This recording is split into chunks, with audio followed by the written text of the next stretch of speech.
Zoom DV Réunion, notre invité du jour. Bonjour.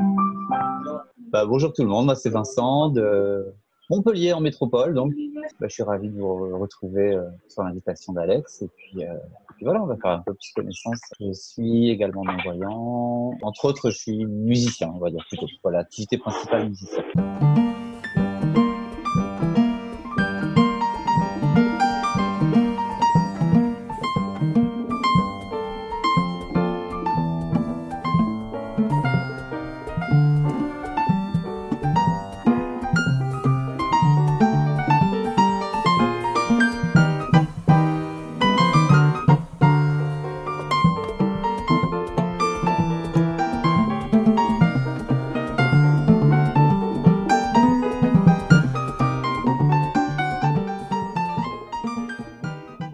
On va aborder tout de suite le Cecitroc parce que tu fais beaucoup de choses sur Internet, entre autres Cecitroc.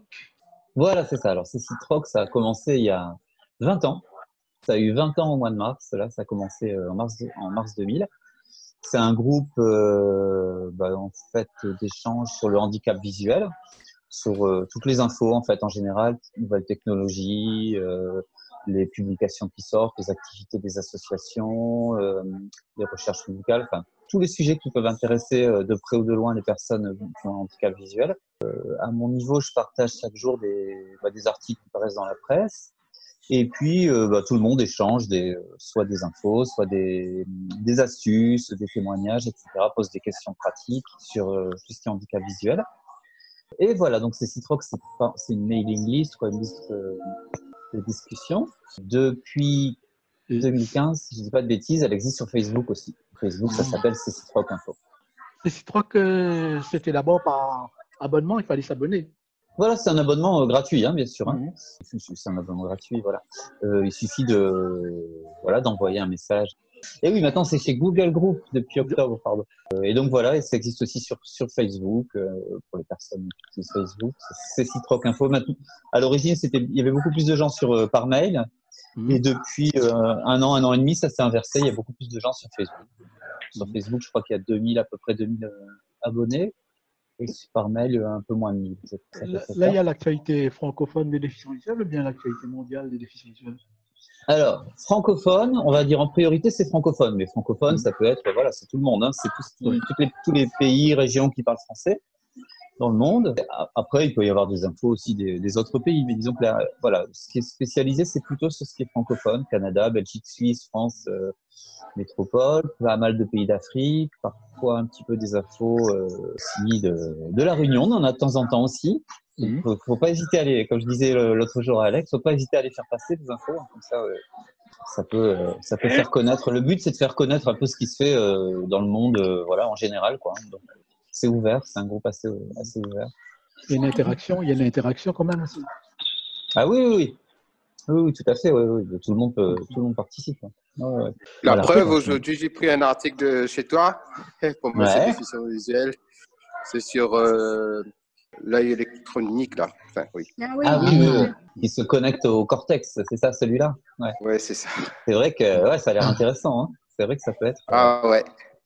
Parce que souvent, les personnes non-voyantes ont des problèmes de nerfs optiques, et là, ça passe pas par le nerf optique. Donc bon, après, faut voir ce que ça va donner, mais c'est vrai que ça peut paraître intéressant comme info. Après, il y a Audioscope, là, c'est autre chose. Alors voilà, Audioscope, c'est beaucoup plus récent. Enfin, beaucoup plus récent, ça 2009, je crois. 2010, je sais plus. 2010. Alors, c'est un groupe de partage d'émissions, de films, de documentaires, tout ça qui passe, d'émissions qui passent à la télé, on va dire plutôt française, qui sont proposées tous les jours en format MP3. Donc, en fait, c'est des formats beaucoup plus légers que la vidéo. Ça permet aux gens de le télécharger, donc gratuitement, hein, bien sûr, tout est gratuit, de télécharger. Tous les jours, il y a à peu près une dizaine de programmes. Ça peut être des films audio décrits, ça peut être des reportages, des séries, des programmes musicaux aussi. Et donc voilà, l'avantage, c'est qu'on a réussi à enlever l'image. C'est comme la radio qui a réussi à enlever l'image qu'il y avait à la télé. Nous, on a réussi à enlever l'image. Donc ça permet voilà de l'utiliser directement avec des lecteurs MP3 ou peut-être de prendre beaucoup moins de place. Et puis aussi ça permet aux gens qui sont pas en France de bénéficier des programmes parce que par exemple on a beaucoup d'abonnés en Belgique qui n'auraient pas accès par internet et là qui ont accès par Audioscope aux émissions françaises. Il y a des histoires de droits d'auteur, etc., de droits de diffusion, ce qui fait que quand on essaie de regarder de l'étranger une chaîne française, c'est un peu compliqué. C'est pas possible, ouais. Donc là, voilà. Mais dans les autres pays européens, c'est un peu plus compliqué. Donc voilà, c'est... Là, tu pourrais nous donner le contenu de cette semaine, par exemple? Sur Audioscope? Oui. Alors aujourd'hui, il y a eu le film Shutter Island, je me souviens. En série, il y a eu quoi? Il y a eu aujourd'hui Candice Renoir, il y a eu... C'était la colle, une pause d'école, là, direct. Bon, après, il y a des séries quotidiennes françaises. Ben, je crois que ça passe aussi sur France O. Il y a Plus belle la vie, ça passe sur France O, ça.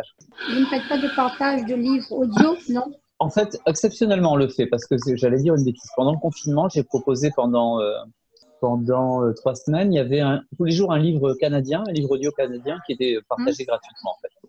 C'est Radio-Canada qui a fait des adaptations de bouquins et ils ont mis en libre accès gratuitement. Donc voilà. Mais bon, c'est pas qu'on est contre, hein. En fait, c'est juste qu'on peut pas tout faire en même temps. Donc on essaie un peu de se spécialiser. Audioscope, Ouais. c'est sur Facebook, c'est sur quoi? C'est sur Google Group uniquement. Par exemple, si j'ai raté une émission aujourd'hui, on peut le retrouver demain? En gros, c'est du replay, voilà. C'est du replay audio. Voilà, c'est ça. On peut dire ça comme ça. C'est le slogan. Je vais garder ça pour la pub. Le partage, après, ça se fait par téléchargement, c'est ça? Oui, c'est ça. On Ouais, ouais. télécharge le film, oui, parce que j'étais à une En époque fait- sur cette liste.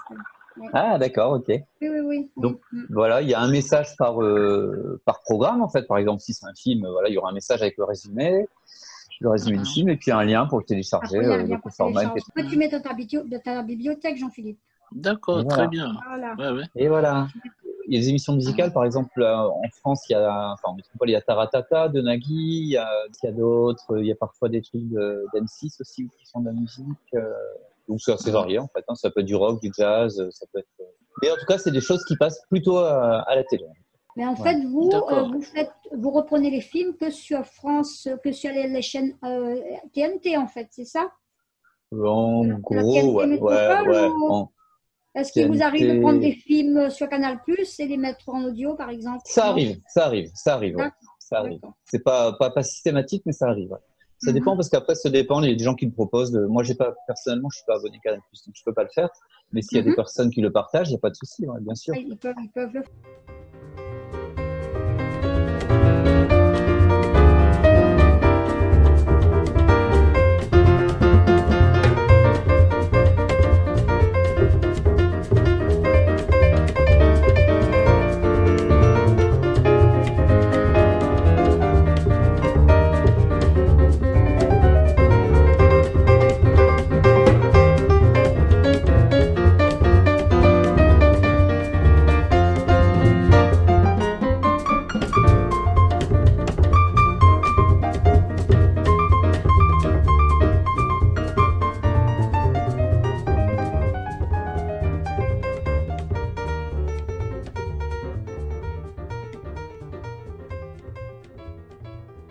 Est-ce que vous êtes un instrumentiste ou jouez d'un instrument, je veux dire? Moi, de profession, je suis musicien, je suis pianiste, chanteur. Je donne aussi des cours de musique. Voilà, ça, c'est mon activité professionnelle. Après, ce que je fais, c'est Citroc, tout ça, ce sont des loisirs, on va dire. Mais en musique, je donne également des cours par Internet depuis quelques temps. J'ai eu des demandes de personnes soit qui vivent dans des régions où il y a pas, ou soit ils n'ont pas de moyens de transport, ils n'ont pas trouvé de prof ou des choses comme ça. Voilà, pour le piano. Donc, ouais, c'est le tout, c'est d'avoir que l'autre personne soit équipée, soit de Skype, soit de Zoom, soit de FaceTime, enfin bref, n'importe quel logiciel de vision et d'avoir un piano. Ce que je propose, c'est soit des cours de piano, on va dire classiques, mais ce que je propose un peu de différent, c'est plutôt des cours où on apprend à déchiffrer seul des morceaux, c'est-à-dire à travailler l'oreille, à travailler un peu l'harmonie, former les accords, etc., savoir un petit peu être un peu autonome en fait. Parce qu'il y a souvent des adultes qui ont fait un peu du piano enfant, mais qui ont fait du classique et qui ont envie de faire autre chose, Parce que bon, c'est vrai qu'en braille, tout ça, la musique, il n'y a pas grand-chose qui sort, il n'y a pas énormément de parties. À la fin, je fais un résumé en audio et je fais un résumé aussi par mail, en fait. Voilà. Comme ça permet à la personne d'avoir un support pour après. Vous êtes à Montpellier, vous avez eu une formation. Comment ça s'est passé pour vous, par exemple? Pour la musique, alors je suis originaire de Lille, pas l'île de la Réunion, mais Lille tout court. C'est un peu plus au nord, voilà, c'est ça, c'est au nord. Ouais. Je suis originaire du Nord, après j'ai vécu à Paris, donc j'ai commencé le piano classique, on va dire, dans une école de musique. Et après, à partir de l'âge de 15-16 ans, j'ai beaucoup joué dans des groupes. À partir du lycée, j'ai joué avec d'autres personnes, en fait, accompagné d'autres musiciens. Et puis, j'ai fait une formation en jazz, une école de jazz à Paris, qui existait à l'époque, mais qui n'existe plus, IACP, donc pour apprendre un peu tout ce qui est harmonie, voilà, l'harmonie jazz, l'improvisation, voilà, les arrangements. Et puis voilà, ma formation, c'est ça. Je viens pas du conservatoire, en fait, j'ai plutôt l'école jazz, on va dire. Après, je suis ouvert à tout, hein, mais... Cécitroc existe depuis combien de temps? 20 ans. 20 Ça fait 20 ans au mois de mars. Eh ouais. C'était même pas Yahoo, c'était E-Groupe au début, je me souviens. E-G-R-O-U. C'était longtemps. Hein. À l'époque, il y avait, je crois, 3 listes. Il y avait 3 listes, je crois, sur le handicap. Il n'y en avait pas beaucoup. Il y avait Net-Cécité, je crois qu'il existe toujours, donc qui est canadien. Ça s'appelait Cécitroc parce qu'à l'origine, c'était plutôt fait pour des ventes d'occasion, de matériel, des choses comme ça. Donc le côté troc, en fait, hein, voilà. Et puis après, ça s'est généralisé à plein d'autres trucs. Et puis on a gardé le même nom. Là, il y a l'info en plus, les infos. Voilà. Ouais. Maintenant, c'est Cécitroc Info. Tu as un réseau pour aller à la pêche aux infos ou bien? Ah, où sont cachés les informateurs? Je ne vais pas te dire. Tiens, ça a coupé. Alors, la réponse après la pub. Alors, non. Le réseau, honnêtement, je vais répondre pour moi. Bon, après, chacun peut contribuer sur Cécitroc, apporter des infos. À mon niveau, c'est que je lis beaucoup. C'est que je lis énormément la presse. J'aime beaucoup lire. Donc, il y a différentes façons. Il y a deux choses en fait. Il y a chaque jour, je fais sur Google ou sur autre, je tape des mots-clés qui ont rapport avec le handicap visuel et ça m'emmène vers des articles et je vois s'ils peuvent être intéressants ou pas. Donc ça, c'est avec des moteurs de recherche que je fais des recherches en tapant des mots-clés. Et puis à côté de ça, je lis beaucoup la presse. D'ailleurs, je peux dire par quels outils j'utilise, hein, parce que c'est des outils vachement pratiques. Il y en a un qui est gratuit, le localisateur, qui est un portail d'accès développé par Philippe Léon, donc qui fait ça bénévolement. Donc un super portail qui permet de lire des journaux. Bon, c'est pas l'intégralité des journaux parce que c'est ce qui est mis gratuitement en ligne en fait. Voilà, c'est ça. Ouais. Après, j'utilise aussi VoxyWeb, qui est une formule payante, mais bon, qui est aussi un excellent portail qui permet vraiment de gagner du temps en fait en lisant, d'accéder rapidement à des sommaires, à des menus. C'est super pratique. Et puis après, je suis abonné à des revues sur VocalPress qui est un peu plus ancien, on a commencé un peu à l'oublier, mais VocalPress, c'est des abonnements.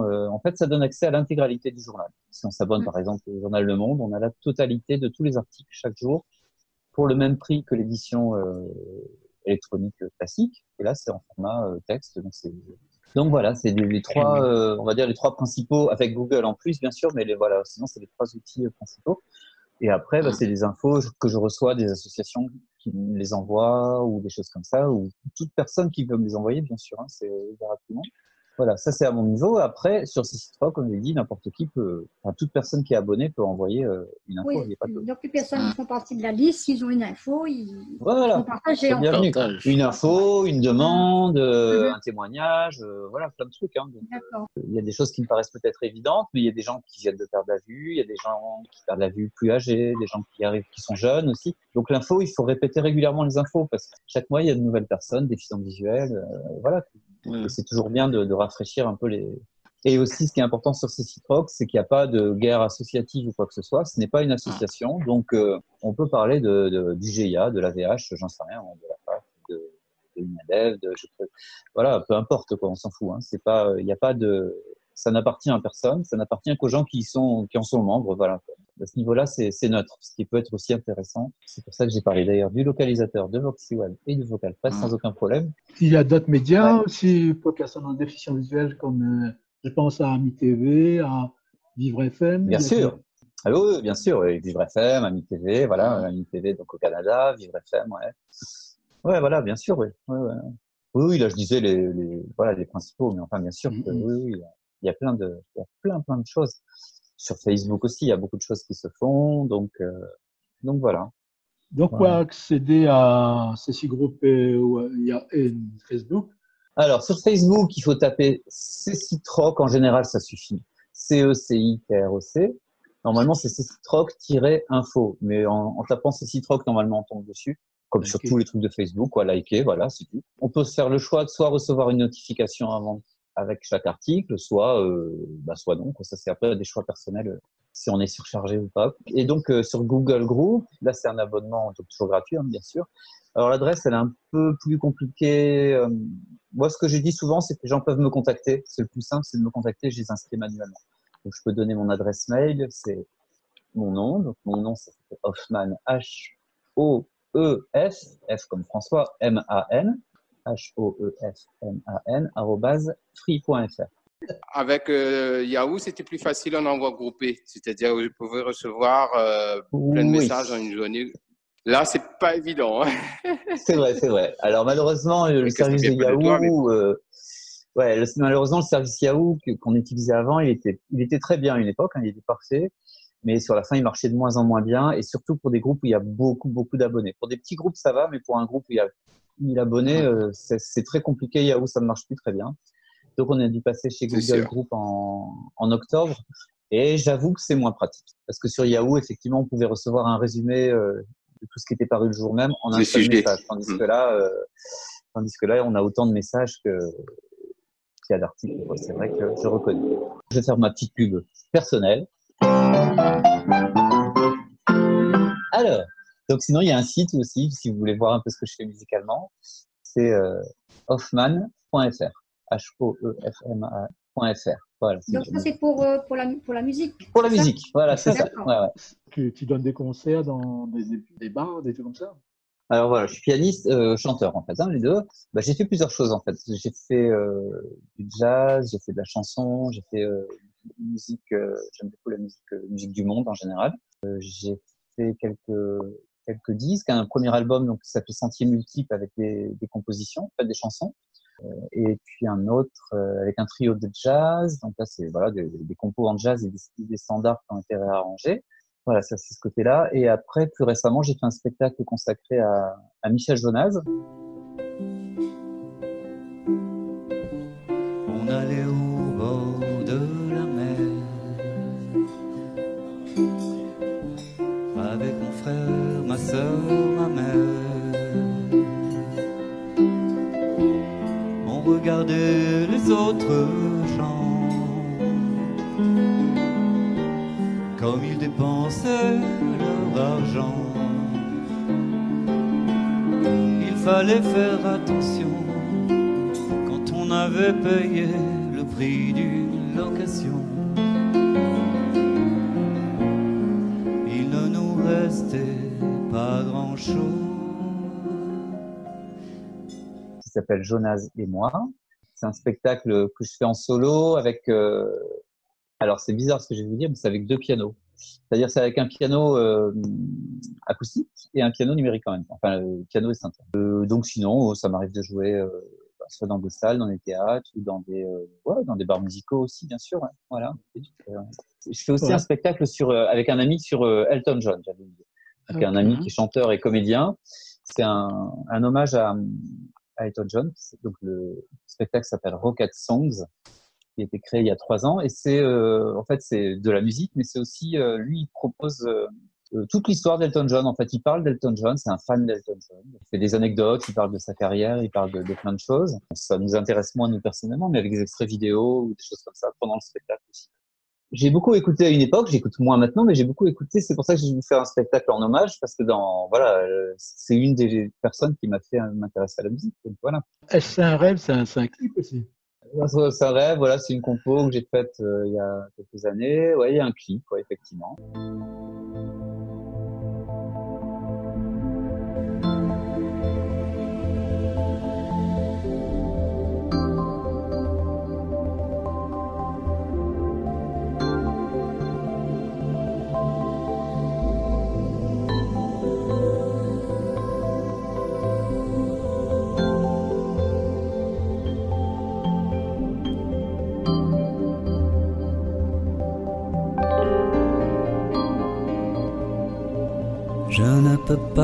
te dire pourquoi ton ciel a envahi mon cœur, qui s'est blotti tel un enfant à l'infini et plein d'ardeur.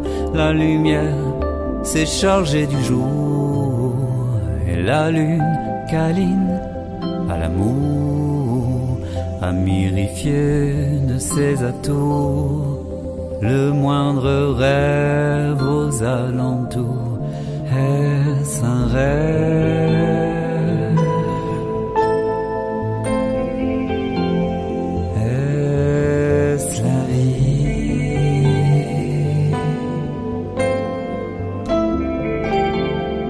Est-ce un rêve?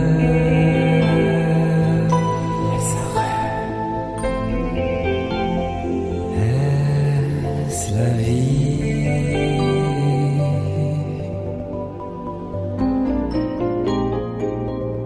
Je ne peux pas te dire comment le vent a enfanté l'espace, prenant corps dans le firmament, à l'heure où les amours s'enlacent. Tu as su encenser le fiel, happer le pollen de mon âme, pour composer ce savant miel qui nous inonde et nous enflamme. Est-ce un rêve?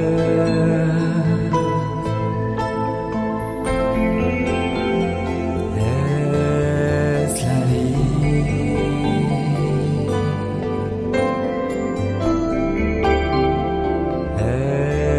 Est-ce un rêve?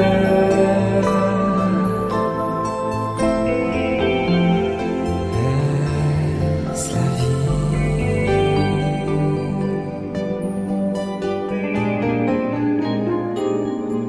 Je ne peux pas te dire par où ta source a délié mes sens, brisant mes chaînes et mes tabous.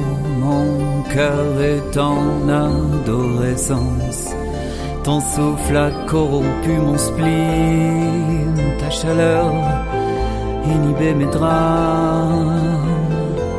Tu es ma rime féminine, c'est pourquoi je te dis, madame. Est-ce un rêve? Ou est-ce la vie?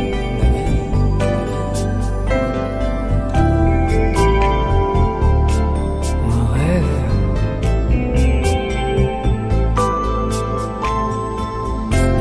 Ma vie, ma vie, ma vie, ma vie.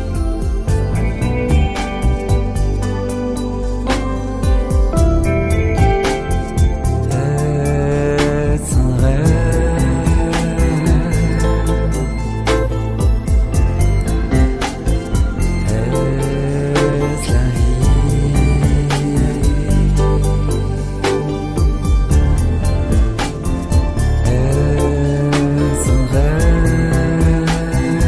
Est-ce la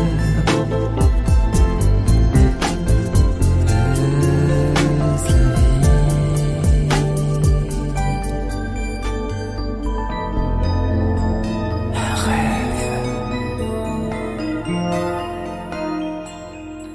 Ça, c'est un ancien album, là, c'est pas un album récent. C'est pas sur un album, en fait, c'est un single, voilà, il est nulle part. Le dernier album, ça a quelle couleur musicalement? Le dernier que j'ai fait, c'est pas un album, c'est un DVD, qui est en rapport avec le spectacle de Jonas. Donc voilà, donc ça, c'est des compos de Jonas réarrangés. Le précédent, c'était avec un trio de jazz, comme je disais tout à l'heure. Et après, ce que j'ai fait personnellement, on va dire, c'est un album qui s'appelle Sentier multiple. Là, c'est des compositions que j'ai écrites. Donc après, c'est toutes mes influences, hein. Il y a un petit côté jazz, mais ça peut être aussi... il y a de tout, quoi. J'ai du mal à me définir. J'aime beaucoup de musique, en fait, hein. Je suis assez ouvert musicalement. Donc, mais vous pouvez l'écouter sur hoffman.fr gratuitement. Comment ça se passe pour les coups avec Il y a un Je sais casting, pas. il y a comment... Non, en fait, non. Enfin, comment dire? Soit c'est des personnes qui prennent des cours sur Montpellier. Bon, la plupart des gens, c'est quand même pas par Internet, c'est en présentiel, on va dire. Il faut avoir des bases, bien, c'est tout niveau. Pas forcément, non, non, pas forcément. Honnêtement, moi, c'est vraiment ça peut partir de zéro. De toute façon, il y a des gens qui pensent être à zéro, mais dès que je leur pose quelques questions et que je les mets en situation, ils se rendent compte qu'ils sont pas à zéro parce qu'en fait, quand on a envie de faire du piano, c'est que déjà qu'on aime la musique, qu'on en a écouté, etc. Donc, on a déjà des notions. Après, il faut les organiser, toutes ces notions, mais personne n'est débutant en musique. Dès qu'un enfant de 2 mois, il fait déjà de la musique. Donc, comment ça se passe? Voilà, les gens me contactent et je leur demande un peu quel est leur objectif, leurs attentes, quoi. Et puis, on essaie de trouver. J'essaie d'adapter les cours à chacun, en fait. J'ai pas une méthode que j'applique à tout. J'essaie vraiment au mieux, quoi, parce que j'ai par exemple beaucoup d'adultes qui prennent des cours. On n'a pas le même temps disponible quand on est adulte que quand on est enfant. On n'a pas la même patience aussi, peut-être. Il faut avoir des résultats plus rapides. Donc, l'année dernière, j'ai une personne de 76 ans qui a commencé, quoi. Je trouve ça vraiment génial. Parce que 76 ans, elle a toujours voulu se mettre au piano. Elle s'y met à 76 ans. Je trouve ça génial comme ça. Les cours à distance, ça se passe comment? Ça doit être un peu compliqué quand même, non? Quoi, un cours de piano à distance, par exemple. C'est une façon de travailler qui est différente. Après, Oui. je donne des indications, hein. Par exemple, je dis, voilà, c'est un do, puis un ré, puis un mi. Enfin, bref, là, il y a les indications qui sont aussi après écrites en mail, etc. Donc, il y a quand même un support audio et un support écrit. Donc, je dis pas que ça plaît à tout le monde, mais honnêtement, il y a des gens qui s'y retrouvent, quoi. Ça fait pas très longtemps que je le fais, ça fait 2 ans, hein, c'est long que je le fais. Et honnêtement, j'étais un peu... Bon, je le fais parce qu'on me le demandait à l'origine. J'étais pas persuadé. Et en fait, c'est pas mal. C'est pas mal. Parce que les gens aussi, ce qui est sympa, c'est qu'ils peuvent m'envoyer, par exemple, un enregistrement de ce qu'ils font pendant la semaine ou j'en sais rien, entre des cours. Voilà, est-ce que j'ai bien déchiffré le truc? Et moi, je le lis quand j'ai l'occasion de l'écouter. Et puis, je leur fais un petit mail. Voilà. Et à la rigueur, c'est plus interactif qu'un cours physique. On n'appelle pas le prof entre 2 cours, quoi. Tandis que là, à la rigueur, ça a aussi des avantages. Ça n'a pas que des avantages. Ce qu'on peut pas faire par Internet, malheureusement, c'est par exemple que la personne joue la main gauche et moi la main droite, parce qu'avec le décalage horaire, ça marchait pas. À bientôt, j'espère. Merci.